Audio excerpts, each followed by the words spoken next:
नमस्कार मंडळी, क्रिशवीज व्लॉग या आपल्या चॅनलमध्ये आपल्या सर्वांचं अगदी मनापासून स्वागत आहे.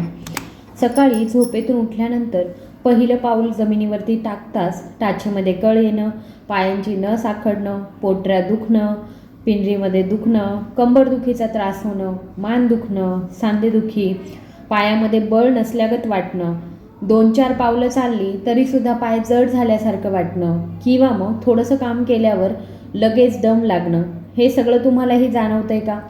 अनेक जण अशा वेळी मनातच म्हणतात, वय वाढत चाललं त्यामुळे असं होत असणार आणि हळूहळू या त्रासालाच आपण सवय मानू लागतो.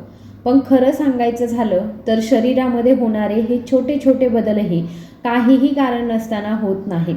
ते आपल्याशी काहीतरी महत्त्वाचं बोलायचा प्रयत्न करत असतात.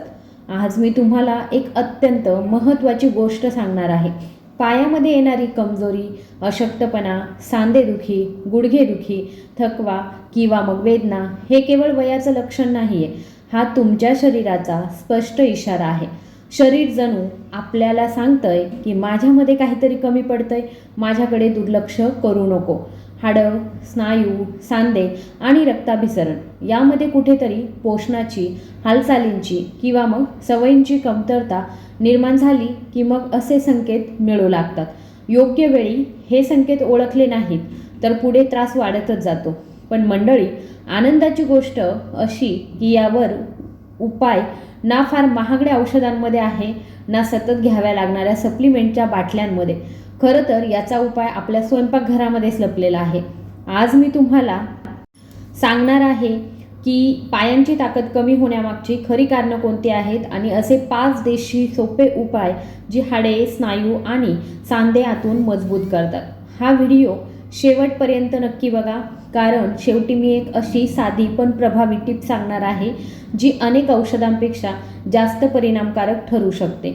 मंडळी, पाय म्हणजे केवळ आपल्याला एका ठिकाणापासून दुसऱ्या ठिकाणी नेणारे अवयव नाहीत, तर संपूर्ण शरीराचा तोल सांभाळणारे ताकद आणि आधार याच पायांवरती अवलंबून असतो. आपण उभे राहतो, चालतो, काम करतो, धावतो, हे सगळं पायांच्या मदतीने शक्य होतं. पायांमध्ये हाडे, स्नायू, नसा, रक्तवाहिन्या आणि सांधे यांचे अतिशय सूक्ष्म आणि अचूक समन्वयाने काम चालू असतं. त्यामुळे जेव्हा पाय कमजोर होऊ लागतात तेव्हा त्याचा परिणाम फक्त चालण्यावरच नाही तर संपूर्ण शरीराच्या कार्यक्षमतेवर देखील दिसून येत असतो. अनेकदा लोक पाय दुखणं, जडपणा किंवा थकवा याकडे दुर्लक्ष करतात, पण प्रत्यक्षात हे शरीर देत असलेले गंभीर इशारे असतात. वय वाढत गेल्यानंतर पाय कमजोर होण्यामागचं सर्वात मोठं कारण म्हणजे शरीरातील पोषक तत्वांची कमतरता. कॅल्शियम, मॅग्नेशियम, प्रोटीन आणि लोह ही मूलभूत तत्व जर पुरेशा प्रमाणामध्ये मिळाली नाही तर हाडांची घनता कमी होऊ लागते आणि हाडं आतून पोकळ आणि ठिसूळ बनू लागतात. त्याचबरोबर स्नायूंना आवश्यक असलेले प्रोटीन न मिळाल्यामुळे स्नायू लवकर थकतात, ताकद टिकत नाही आणि थोड्याशा श्रमाने सुद्धा पायांमध्ये गोळे येण्यास सुरुवात होते. अनेकांना वाटतं की ही समस्या फक्त म्हातारपणामध्ये येते, पण चुकीचा आहार, पचनाच्या तक्रारी आणि जीवनशैलीमुळे ही कमतरता अगदी मध्यम वयातही दिसू लागते. दुसरं महत्त्वाचं कारण म्हणजे शरीरातील आतली सूज, ज्याला वैद्यकीय भाषेमध्ये इन्फ्लमेशन असं म्हटलं जातं.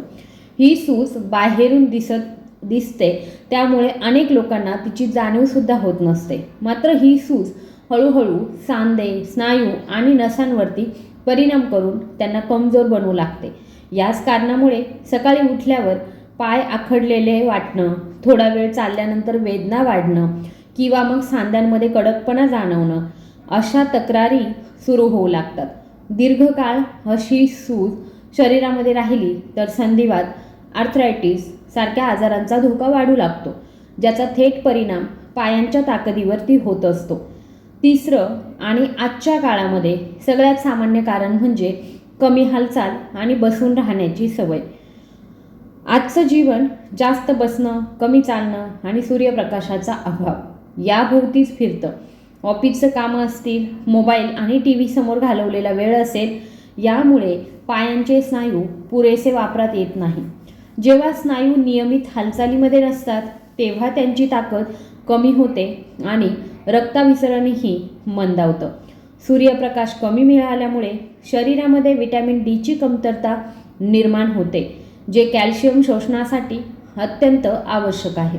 त्यामुळे हळूहळू पाय कमजोर होऊ लागतात. मात्र घाबरण्याची गरज नाही आहे, कारण योग्य आहार, हालचाल आणि काही सोपे उपाय ही कमजोरी नक्कीच दूर करू शकतात. आता आपण त्याच उपायांकडे वळणार आहोत मंडळी. घोड्यासारखी ताकद हा वाक्प्रचार आपण नेहमीच ऐकतो, पण त्यामागचं खरं कारण फार थोड्या लोकांना माहीत असतं. घोडा कायम सक्रिय, ताकदवान आणि सहनशक्तीने भरलेला असतो. आपल्या शरीराला सुद्धा अशीच नैसर्गिक ताकद हवी असेल तर मोड आलेले हरभरे हा एक अत्यंत प्रभावी देशी उपाय आहे. फार महागडे पदार्थ न खाता घरच्या घरी स्नायूंना बळ देणारा हा साधा उपाय आहे. मात्र अनेक लोक याकडेच दुर्लक्ष करतात. मोड आलेले हरभरे म्हणजे प्रोटीन, लोह आणि फायबर यांचा अत्यंत संतुलित आणि नैसर्गिक संगम आहे, जो शरीराच्या एकूण ताकदीसाठी खूपच उपयुक्त ठरतो. यामधील भरपूर प्रमाणातील प्रोटीन स्नायूंना आतून मजबूत करतं, स्नायूंची झीज कमी करतं आणि पायांची ताकद हळूहळू वाढवायला सुद्धा मदत करतं. त्यामुळे सकाळी उठल्यानंतर येणारा थकवा, चालताना जाणवणारा अशक्तपणा किंवा जडपणा कमी होतो आणि शरीरामध्ये काम करण्याची क्षमता वाढते. तसंच मोड आलेल्या हरभऱ्यातील लोह रक्ताभिसरण सुधारण्यात महत्त्वाची भूमिका बजावतात, ज्यामुळे पायांपर्यंत योग्य प्रमाणामध्ये ऑक्सिजन आणि पोषक घटक पोहोचू लागतात.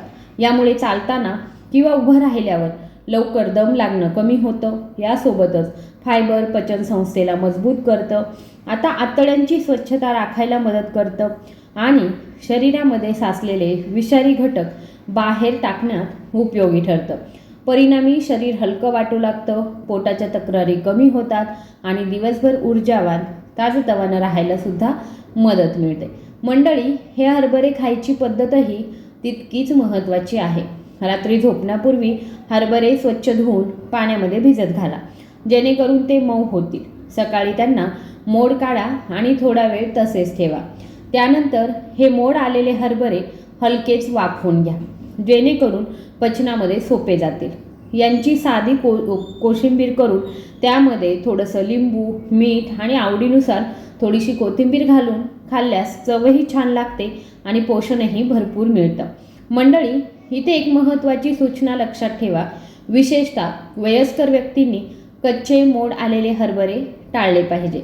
कच्चे मोड काही वेळा पचनासाठी जड ठरू शकतात आणि पोटामध्ये गॅस किंवा मग अस्वस्थता निर्माण करू शकतात.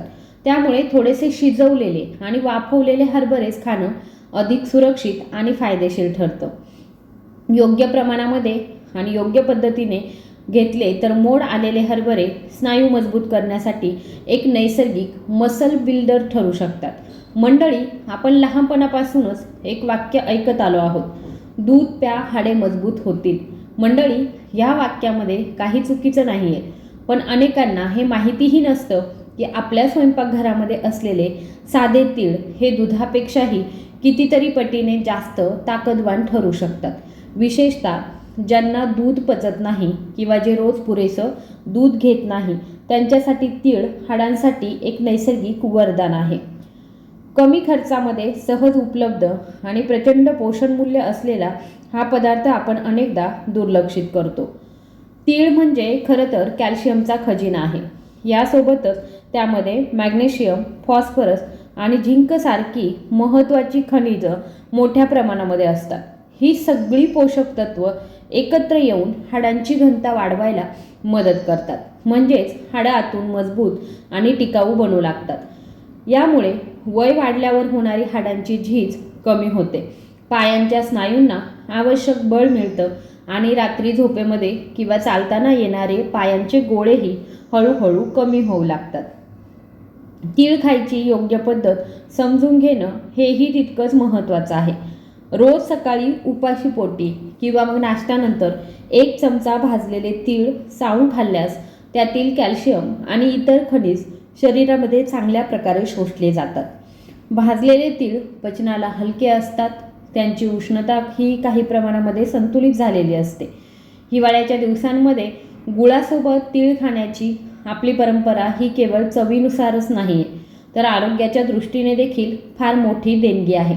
पण मंडळी, इथे फक्त महत्त्वाची खबरदारी लक्षात ठेवणं गरजेचं आहे. तीळ उष्ण प्रवृत्तीचे असतात, त्याच्यामुळे आहारामध्ये तीळ हे प्रमाणातच घ्यावे. योग्य प्रमाण, योग्य वेळ आणि योग्य पद्धतीने घेतले तर तीळ खरंच कॅल्शियम बॉम्ब ठरतात आणि हाडे, सांधे, पायांची ताकद वाढवण्यात मोठी मदत करतात. मंडळी, आयुर्वेदामध्ये मेथी दाण्यांना सांध्यासाठी एक अत्यंत प्रभावी औषधी मानलं गेलं आहे आणि यामागे ठोस कारणंसुद्धा आहेत. अनेक वर्षांपासून सांधेदुखी, गुडघेदुखी, सूज आणि हालचालींमध्ये येणारा त्रास कमी करण्यासाठी मेथीचा उपयोग केला जातो. विशेषतः वय वाढल्यानंतर किंवा सतत उभं राहणं, चालणं, कामाचा ताण यामुळे जेव्हा सांधे थकतात तेव्हा मेथी दाणे शरीराला आतून आधार देण्याचं काम करतात. मेथीमध्ये असलेले नैसर्गिक घटक सूज कमी करण्यात खूप मदत करतात. सांध्यांमध्ये होणारी जळजळ किंवा मग सूज ही वेदनांचं मुख्य कारण असतं आणि मेथी ती हळूहळू कमी करते. त्यामुळे गुडघे, टाचा, पायांचे सांधे किंवा मग बोटांमध्ये जाणवणारा कडकपणा कमी होतो. नियमित आणि योग्य पद्धतीने मेथी घेतल्यास चालताना होणारी वेदना कमी होऊन हालचाल अधिक सुलभ वाटू लागते. तसंच मेथी दाणे केवळ सांध्यांवरच नाही तर स्नायूंवरही सकारात्मक परिणाम करतात. हे दाणे स्नायूंना आवश्यक ऊर्जा देतात, थकवा कमी करतात आणि शरीरामध्ये बळ निर्माण करतात. सकाळी उठल्यावर अंगात जडपणा, कमजोरी किंवा मग आळस वाटत असेल तर मेथी दाण्यांचा हा साधा उपाय शरीराला पुन्हा सक्रिय करण्यास मदत करू शकतो.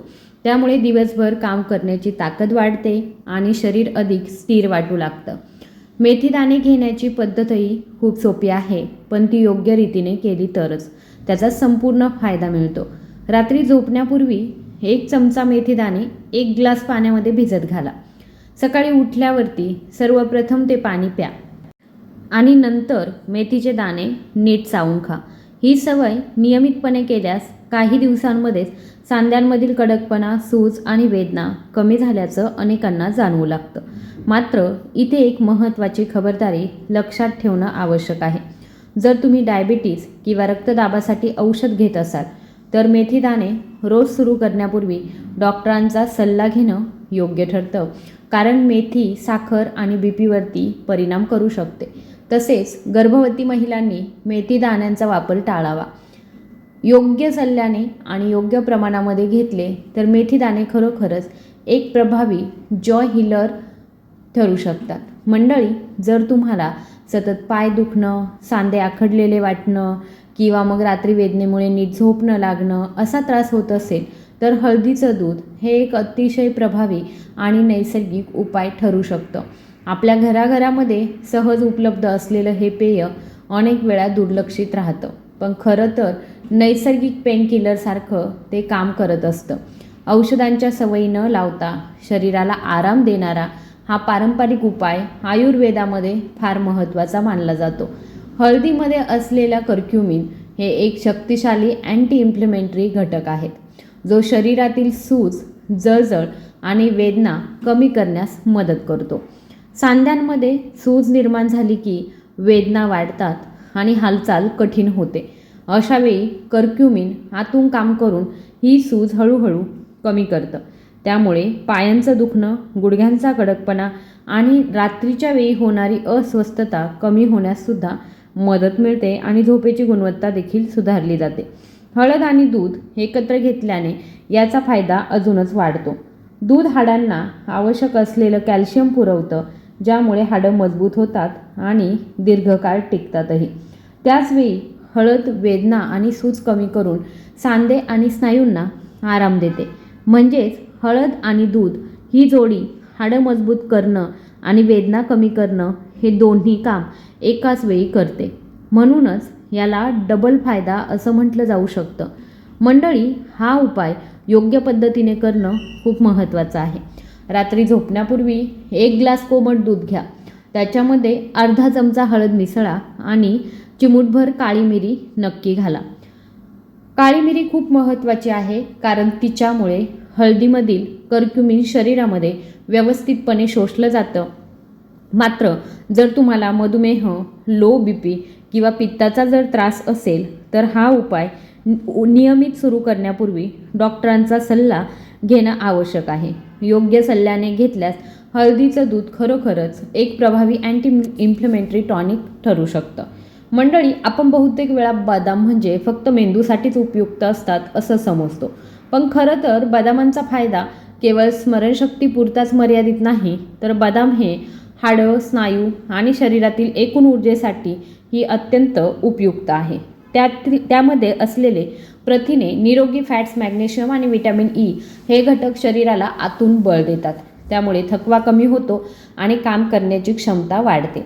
नियमितपणे योग्य प्रमाणामध्ये बदाम खाल्ल्यास हाडांची मजबूती टिकून राहायला सुद्धा मदत होते आणि स्नायूंना आवश्यक असलेली ताकद मिळते. विशेषतः सकाळी उठल्यावर अंगामध्ये जडपणा, कमजोरी किंवा दिवसभर लवकर थकवा जाणवत असेल तर बदाम शरीराला आवश्यक ऊर्जा पुरवतं. त्यामुळे चालताना पायांना बळ मिळतं, स्नायूंमध्ये स्थिरता येते आणि दिवसभर उत्साही वाटायला मदत होते. बदाम खाण्याची योग्य पद्धत फार महत्त्वाची आहे. रात्री झोपण्यापूर्वी 5 ते 6 बदाम स्वच्छ पाण्यामध्ये भिजत घाला. सकाळी उठल्यानंतर त्याची साल काढून मग बदाम खा. साल काढणं महत्त्वाचं आहे, कारण बदामाची साल पचनासाठी थोडीशी जड असते आणि त्यामुळे आतल्या पोषक घटकांचं शोषण कमी होऊ शकतं. साल काढलेले बदाम शरीराला लवकर आणि जास्त फायदा देतात. पण मंडळी, इथेही खबरदारी आवश्यक आहे. बदाम जरी पौष्टिक असले तरी त्यांचा अतिरेक टाळणं गरजेचं आहे. जास्त प्रमाणामध्ये बदाम खाल्ल्यास पोटावर ताण येऊ शकतो. तसेच ज्यांना किडनी स्टोनचा त्रास आहे त्यांनी बदाम खाताना विशेष सावधगिरी बाळगावी आणि गरज भासल्यास डॉक्टरांचा सल्ला नक्की घ्यावा. योग्य प्रमाणामध्ये आणि योग्य पद्धतीने घेतले तर बदाम खरंच स्ट्रेंथ आणि एनर्जी देणारं उत्तम उपाय ठरू शकतात. मंडळी, अनेकदा आपण फक्त पौष्टिक आहारावरतीच भर देतो आणि शरीराची हालचाल कमी करतो, जे खूपच चुकीचं आहे. खरं तर शरीराला खरी ताकद मिळवण्यासाठी आहार आणि हालचाल या दोन्ही गोष्टींचा समतोल असणं अत्यंत महत्त्वाचं आहे. जर आपण फक्त खाल्लं आणि शरीराला सक्रिय ठेवलं नाही तर रक्ताभिसरण, स्नायूंची सक्रियता आणि पोषक तत्वांचं शोषण योग्य प्रकारे होत नाही. त्यामुळे खाल्लेल्या अन्नाचा संपूर्ण फायदा होऊ शकत नाही आणि पायांमध्ये जडपणा, थकवा आणि वेदना जाणवू लागतात. दररोज 15 ते 20 मिनिटे चालण्याची सवय शरीरासाठी अत्यंत उपयुक्त आहे. चालल्याने पायांचे स्नायू सक्रिय होतात, रक्ताभिसरण सुधारतं, सांध्यांमध्ये लवचिकता येते आणि पायांमध्ये नवीन ऊर्जा निर्माण होते. यामुळे चालताना दम लागणं कमी होतं आणि अंग हलकं जाणवू लागतं. तसेच चालण्याने हृदयाचं कार्यही सुधारतं आणि शरीरामध्ये नैसर्गिक ऊर्जा पातळीसुद्धा वाढते, जी दिवसभर काम करण्यासाठी अत्यंत आवश्यक आहे.